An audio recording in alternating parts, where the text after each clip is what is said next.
नमस्कार, प्रादेशिक समाचार के साथ मैं चंदन कुमार कौंडिल्य। पहले मुख्य समाचार।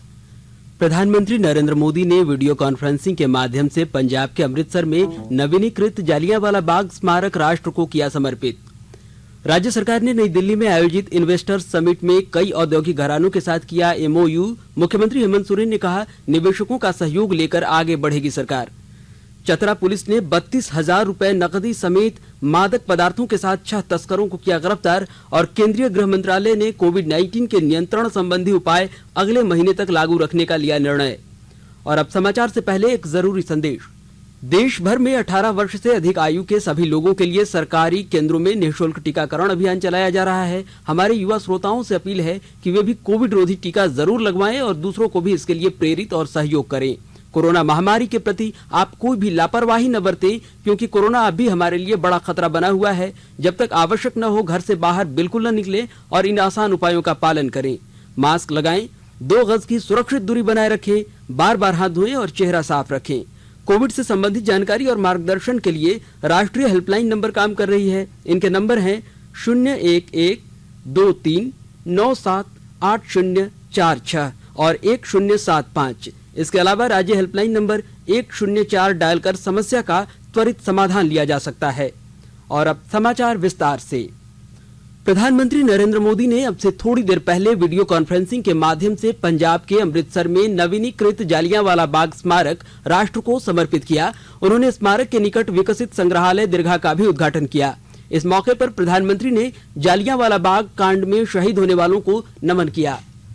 जालियांवाला बाग वो स्थान है जिसने सरदार उधम सिंह, सरदार भगत सिंह जैसे अनगिनत क्रांतिवीरों, बलिदानियों, सेनानियों को हिंदुस्तान की आजादी के लिए मर मिटने का हौसला दिया। 13 अप्रैल 1919 के वो 10 मिनट हमारी आजादी की लड़ाई की वो सत्य गाथा, चीर गाथा बन गए, जिसके कारण आज हम आजादी का अमृत महोत्सव मना पा रहे हैं। ऐसे में आजादी के 75वें वर्ष में जलियांवाला बाग का स्मारक का आधुनिक रूप देश को मिलना हम सभी के लिए बहुत बड़ी प्रेरणा का अवसर है।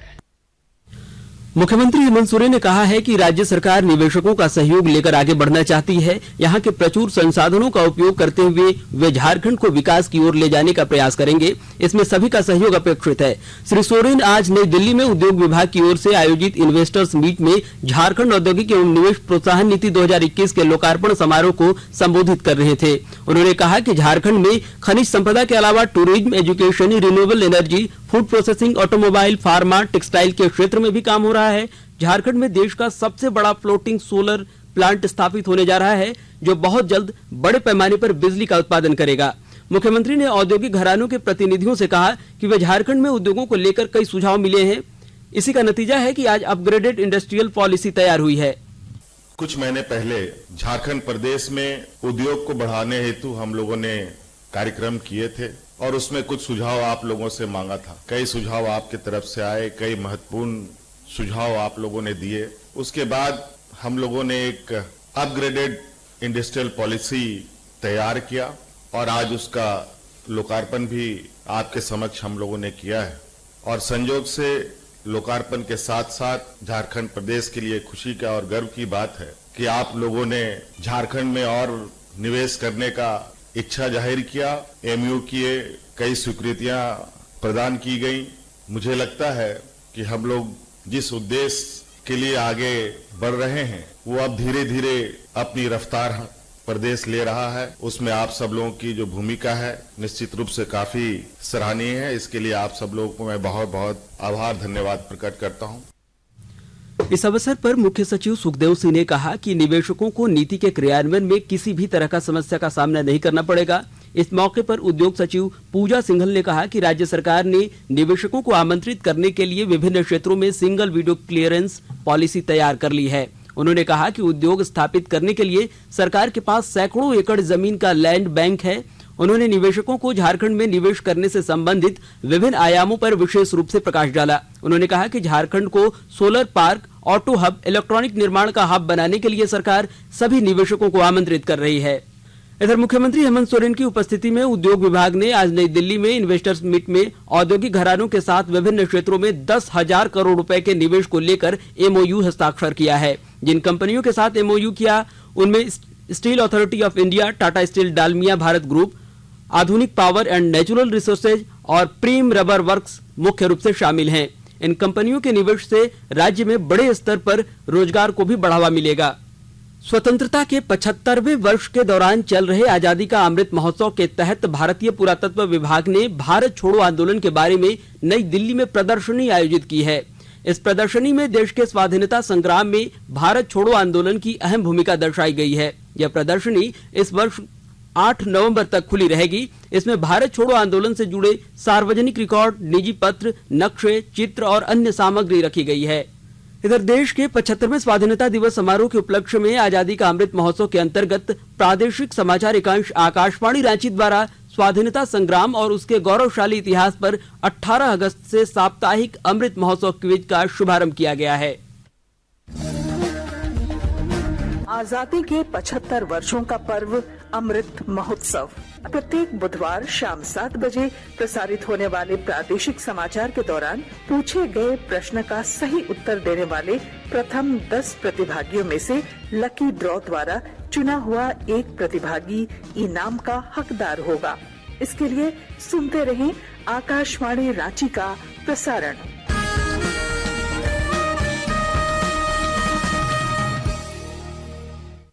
प्रधानमंत्री नरेंद्र मोदी कल सवेरे 11 बजे आकाशवाणी से मन की बात कार्यक्रम में देश विदेश के लोगों से अपने विचार साझा करेंगे। यह मासिक रेडियो कार्यक्रम की 80वीं कड़ी होगी। इसे आकाशवाणी और दूरदर्शन नेटवर्क तथा आकाशवाणी समाचार वेबसाइट www.newsonair.com और news on AIR mobile app पर प्रसारित किया जाएगा। आकाशवाणी के यूट्यूब चैनल, दूरदर्शन समाचार, प्रधानमंत्री कार्यालय और सूचना एवं प्रसारण मंत्रालय से इस कार्यक्रम का लाइव स्ट्रीम किया जाएगा। आकाशवाणी के ताजा तरीन समाचारों के लिए आप हमारी वेबसाइट newsonair.com पर लॉग इन कर सकते हैं। ताजा समाचार Twitter handle @AIR news alerts और Facebook page All India Radio news पर भी उपलब्ध है। आप प्रादेशिक समाचार एकांश के ट्विटर हैंडल @AIR न्यूज_रांची और फेसबुक पेज, इंस्टाग्राम पेज तथा YouTube channel AIR news Ranchi पर भी हमारे बुलेटिन सुन सकते हैं। प्रादेशिक समाचार आप आकाशवाणी रांची से सुन रहे हैं और अब पेश है कोरोना से बचाव के कुछ संदेश। कोविड-19 से बचाव और सुरक्षित रहने के 3 उपाय। मास्क लगाएं, 2 गज दूरी है जरूरी, सुरक्षित दूरी रखें, हाथ और मुंह साफ रखें।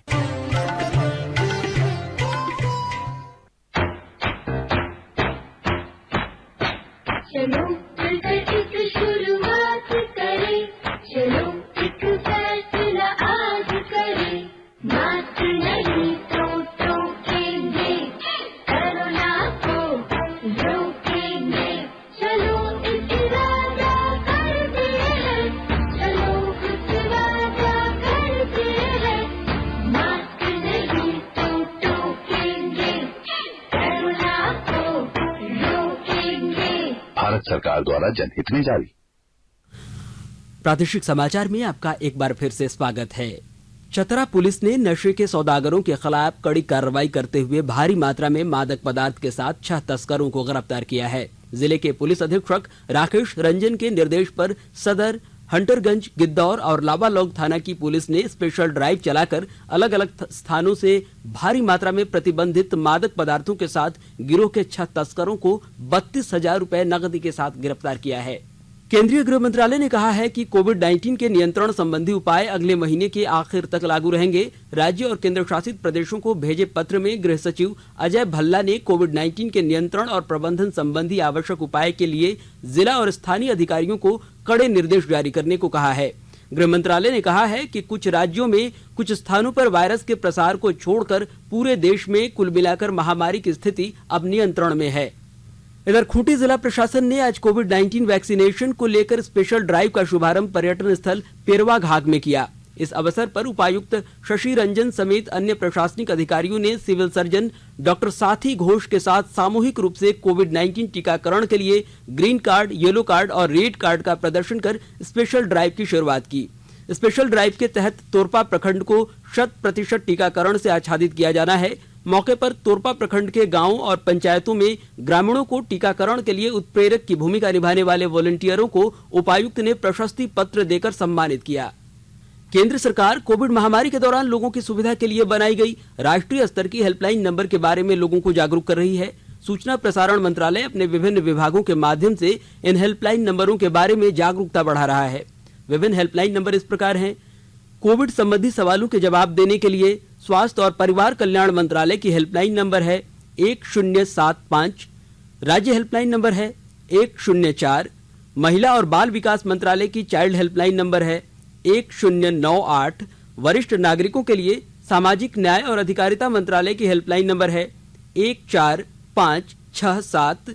मनोवैज्ञानिक सहायता के लिए राष्ट्रीय मानसिक स्वास्थ्य और तंत्रिका विज्ञान संस्थान निम्हांस का नंबर है 080461100007। आयुष कोविड परामर्श हेल्पलाइन नंबर है 14443 और my Gov WhatsApp app help desk number है 9013151515। टोक्यो पैरा ओलंपिक खेलों में टेबल टेनिस के महिला सिंगल्स में भाविना बेन हसमुख भाई पटेल ने फाइनल में पहुंचकर देश के लिए पदक पक्का कर लिया है। महिला सिंगल्स के सेमीफाइनल मुकाबले में उन्होंने शानदार प्रदर्शन करते हुए विश्व की तीसरे नंबर की खिलाड़ी चीन की झांग मियाओ को 3-2 से हराकर इतिहास रचा। प्रधानमंत्री नरेंद्र मोदी ने टोक्यो पैरालंपिक खेलों में उल्लेखनीय प्रदर्शन के लिए टेबल टेनिस खिलाड़ी भाविना पटेल को बधाई दी है। लोहरदगा जिले में फाइलेरिया उन्मूलन के लिए विशेष अभियान चलाया गया। एमडीए कार्यक्रम के तहत जिले में कुल 5,30,858 के विरुद्ध लगभग 60,000 लोगों को फाइलेरिया उन्मूलन हेतु डीईसी की गोली और एल्बेंडाजोल की खुराक दी गई। विस्तृत ब्यौरा के साथ हमारे संवाददाता। लोहरदगा जिला में फाइलेरिया उन्मूलन के लिए विशेष अभियान चलाया गया। शहरी क्षेत्र के अलावा सुदूरवर्ती ग्रामीण इलाकों में भी लोगों ने घर घर जाकर लोगों को फाइलेरिया की दवा खिलाई। इसके लिए स्वास्थ्य विभाग के कर्मी, स्वयंसेवी संगठनों के लोग लगे हुए थे। लोहरदगा जिला में कुल 5,30,858 लोगों के विरुद्ध 60,000 लोगों को अब तक फाइलेरिया उन्मूलन हेतु डीईसी की गोली एवं एल्बेंडाजोल की खुराक दी गई है। इसमें 1 से 19 वर्ष के लोग और 19 वर्ष से अधिक उम्र के लोग भी शामिल हैं। लोहरदगा जिला में जगह जगह शिविर लगाकर लोगों को खुराक दी गई। लोगों को फाइलेरिया से संबंधित जानकारियां भी दी गई और बताया गया कि लोहरदगा जिला को फाइलेरिया मुक्त जिला बनाना है और इसमें सबों का सहयोग आवश्यक है। गोपी कृष्ण कुंवर, आकाशवाणी समाचार, लोहरदगा। दुमका रेलवे स्टेशन को उन्नत बनाने और इसकी व्यावसायिक क्षमता विकसित करने के लिए रेलवे लगातार कार्य कर रहा है। आसनसोल डिवीजन के डीआरएम परमानंद शर्मा ने आज इन कार्यों की प्रगति का जायजा लिया। इस दौरान उन्होंने दुमका रेलवे स्टेशन पर कोयला, बालू और पत्थर ढुलाई के लिए बन रहे रेलवे ट्रैक का निरीक्षण किया और इसे जल्द पूरा करने का निर्देश भी दिया। मौसम विभाग ने राज्य के कई हिस्सों में आज और कल भारी बारिश की संभावना जताई है। रांची स्थित मौसम विज्ञान केंद्र के वरीय वैज्ञानिक अभिषेक आनंद ने बताया कि मानसून के सक्रिय रहने के कारण पिछले 24 घंटों में कई जगहों पर बारिश भी हुई है। श्री आनंद ने बताया कि बंगाल की खाड़ी में बन रहे चक्रवात के कारण अगले 5-6 दिनों तक झारखंड में बारिश की संभावना है। राज्य के उत्तर पूर्वी हिस्सों देवघर, धनबाद, दुमका, गिरिडीह, गोड्डा, जामताड़ा, पाकुड़ और साहेबगंज में आज अधिक बारिश की संभावना है। वहीं पलामू, गढ़वा, चतरा, कोडरमा, लातेहार और लोहरदगा में भारी बारिश होने का अनुमान है। इस दौरान वज्रपात की भी संभावना है। और अंत में मुख्य समाचार एक बार फिर। प्रधानमंत्री नरेंद्र मोदी ने वीडियो कॉन्फ्रेंसिंग के माध्यम से पंजाब के अमृतसर में नवीनीकृत जालियांवाला बाग स्मारक राष्ट्र को किया समर्पित। राज्य सरकार ने नई दिल्ली में आयोजित इन्वेस्टर्स समिट में कई औद्योगिक घरानों के साथ किया एमओयू। मुख्यमंत्री हेमंत सोरेन ने कहा, निवेशकों का सहयोग लेकर आगे बढ़ेगी सरकार। चतरा पुलिस ने 32,000 रुपए नकदी समेत मादक पदार्थ के साथ 6 तस्करों को किया गिरफ्तार। और केंद्रीय गृह मंत्रालय ने कोविड-19 के नियंत्रण संबंधी उपाय अगले महीने तक लागू रखने का लिया निर्णय। इसके साथ ही आकाशवाणी रांची से प्रादेशिक समाचार का यह बुलेटिन समाप्त हुआ। नमस्कार। घर में रहिए, सुरक्षित रहिए और सुनते रहिए आकाशवाणी।